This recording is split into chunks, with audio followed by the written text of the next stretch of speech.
My role as an interrogator was to ask questions from time to time, as well as keeping the group on track. Whenever we were on a question and got an idea or answer, I would question them about it. For example, there were natives already living in the island, and we weren't sure about our connection with them. I would bring up questions like, why would we do it? What do we gain or lose from working with them? Also, we were unsure if we should accept the offer from the other planet, but after discussing with the group about our options, we decided to accept their offer because, along with helping with our economy, they can also provide us with a doctor and healthcare. As a recorder, my job was to note down the discussions we had to set up our island and the economy.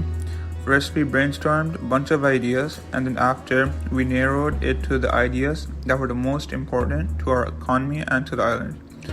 After narrowing the ideas, we came to a conclusion and successfully as a group we had set up our economy.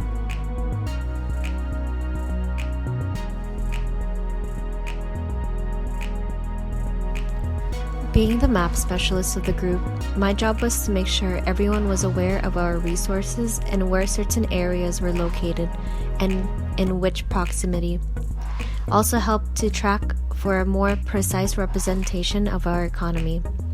For an example, when questions came for what do we do about buildings and resources for heat, I had mentioned that we have a forestry where we can cut down blocks of wood for shelter and for heat. It was important that after we cut down a tree, we plant another one so that we can help out for when in need of resources in the future. So for the economy setup, we divided up the land with the four main leaders, who are the four of us.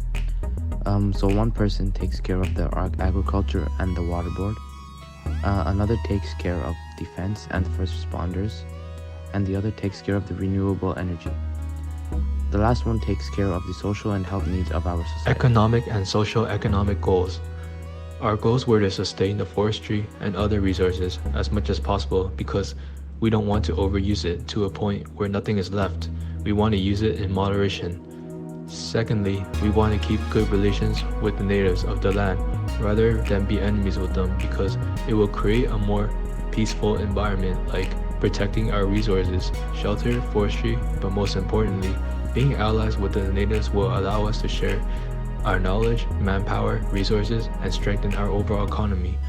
Lastly, like what I mentioned earlier, we want to sustain enough resources like forestry, ocean, water, farm animals for our future generations. This is why it is important that we use our resources efficiently and to avoid overconsumption.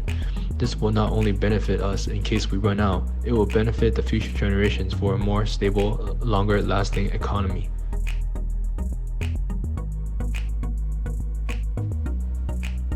Goods and services produced. Methods of production and distribution employed.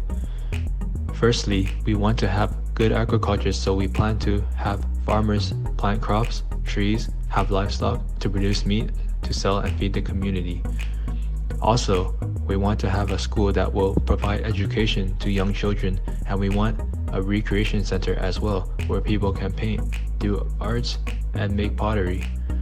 Our water will be filtered through a mechanism that is provided by the water board as we limit every household to 1 gallon of water a day. If they want more, the household will have to contact a member of the political office that oversees the water board. Additionally, we will have a rehabilitation center for the people with drug problems and for anyone that wants to go there. The people in there would be required to enlist in the military after they have been cured. They will be trained to fight for battle and they will earn free food and shelter. Lastly, because we are doing business with the other planet by helping them make crops, we will ask them to help us by providing us with a doctor that can help heal our sick people and also work as a psychiatrist for our mentally ill members. Having said that, we will also have a native doctor helping us as well. Use of land, labor, and capital. For land, firstly, we will implement a rule that everyone over the age of 15 must work for the good of society, and they will get paid for their day of work at the end of each week with their choice of food or money. We will have to build houses with forestry, and we will use the mountains so we can put our solar panels on them to get energy. We will also have a water mill, work with the water filters to help produce energy as well. For labor, we have farmers to farm, military troops to battle, the water board manager and workers, first responders, and for government officials. For capital, we will be using money we make from farming and trading with the natives, as well as trading with the representatives from the other planet. Whether and which basic needs will be guaranteed for all. The basic needs that will be guaranteed for all would be shelter, medical care, food, water, money, and education. Where decision-making authority lies. The decision-making authority lies in the political office. We have 4 main political leaders in the government, whom the island folk can come to and share their opinions with. They also hold a gathering at the end of each month to make decisions, implement new ideas, and hear the island folk. Level/degree of government involvement. We are highly involved, but we are not corruptly involved. Are we a capitalist or socialist? Well, I consider our economy a bit of both, capitalist and socialist. Our economy is more of a command than a mixed, because the government is heavily involved in taking care of the resources, such as the natural resources, land, labor, trade-offs, scarcity, and opportunity costs. We also aim to reach our capital socio-economic goal of building a better society than what we came from, in a sense that there will be no political corruption, and since we're starting to sustain our resources early, we want to maintain as much as we can for the future.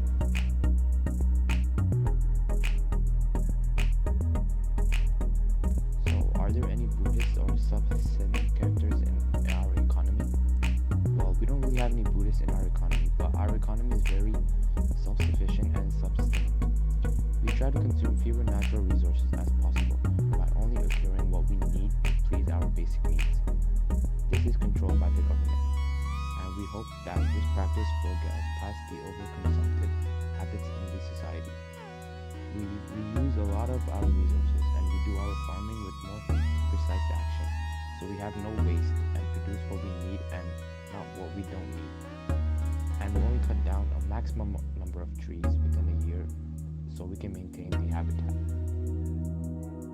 Explain the opportunity cost of pursuing any one of your goals. Since we want to sustain the forestry as much as possible, we might run out of wood or resources, but that is a price we're willing to pay in the beginning. Keeping good relations with the natives means we will have lesser land to maintain our society. Having a relationship with the aliens means we might give them some of what we produce, and sometimes we might run out of resources for our own. Sustain the future generations means we must use less resources now. So, how do the economics and ecology interact in our island society? Well, the economics in our island society is in harmony because, for example, the water board not only filters the water but also provides hydroelectric energy by the waves and tides and the hydro mill. The salt that they filter, we also use them as preservatives for any food people want to stow away or even season. With the forestry, we use it to build shelters and make money, but as a result, we cut down a tree. We plant 2 more, so that way we have more trees growing. Having a relationship with the other planet, we're not only producing resources for them, but for ourselves as well. Of course, starting a whole new economy from scratch, there were some issues that we had come across. One being, how do we filter out the salty and polluted water? Well, we immediately thought about certain materials and minerals that we could use to create a water filtration plant, for which we provide our people with drinking water. Next, we have some members that had drug addictions and mental illnesses on board, and we thought the best use for them were to put them into a military, combined with people who would help to volunteer their time and rehabilitate and train members to help with our defense force to protect the island from unwanted predators. After a while, we found some natives just a few kilometers away from us and decided to put our defenses down, to trade with them, our crops, and become friends, to which in turn would become beneficial as they were friendly enough to keep trades with us. Next, we needed help with our standard of living. For an example, to have proper living quarters, efficient energy. But to get these, we must create cash crops, which is the opportunity cost of less food for our people. However, we accepted and found other ways for food, such as foraging and hunting, and eventually breeding animals. Society. This is what it looked like for the first few weeks.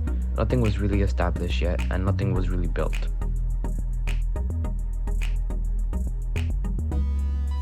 Then, as time went on, we began to build our resources. We now have a farm, a bank, houses, and shelter for our people.